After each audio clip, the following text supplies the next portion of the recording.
Thiruvananthapuram medical കോളേജിൽ നിന്ന് ഉപകരണം കാണാതായതിൽ സ്വാഭാവികമായ നടപടിക്രമത്തിന്റെ ഭാഗമായാണ് ഡോക്ടർ ഹാരിസിനോട് വിശദീകരണം തേടിയതെന്ന് ആരോഗ്യവകുപ്പ് മന്ത്രി വീണ ജോർജ്. വിദഗ്ധ സമിതി കണ്ടെത്തിയ കാര്യങ്ങളാണ് ഞാൻ പറഞ്ഞത്. ഡോക്ടർ ഹാരിസ് HOD-യാണ്.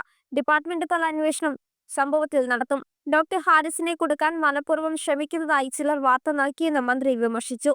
ഇതൊരു പകവീട്ടിലല്ല. ഡോക്ടർ ഹാരിസിനെ വെറുതെ വിടണം.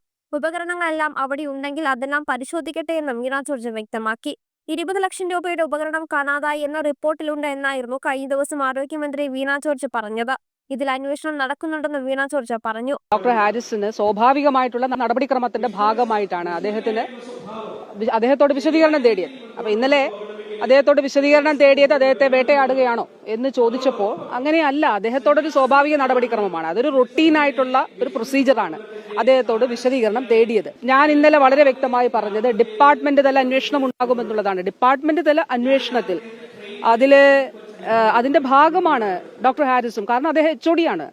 അപ്പൊ DME-യും HOD ഉൾപ്പെടെയാണല്ലോ ഈ കാര്യങ്ങൾ പരിശോധിക്കുക. പക്ഷെ ചില മാധ്യമങ്ങൾ എന്താ ചെയ്തത്, അദ്ദേഹത്തിന് എതിരെയുള്ള ഒരു നീക്കമാണ് എന്ന് വരുത്തി തീർക്കുകയാണ് ചെയ്തത്. വളരെ ദോഷമാണ് ഈ ചെയ്യുന്നത്. നിങ്ങൾക്ക് എന്നോടും സർക്കാരിനോടും എന്നോടും ചെയ്യുന്ന, ഞങ്ങൾ എല്ലാവരോടും ചെയ്യുന്നത് നമുക്ക് മനസ്സിലാക്കാം. പക്ഷേ അദ്ദേഹത്തെ വെറുതെ വിടൂ, ആ ഡോക്ടറെ വെറുതെ വിടൂ. അദ്ദേഹത്തെ എന്തിനാണ് ഇങ്ങനെ ഉപദ്രവിക്കുന്നത്?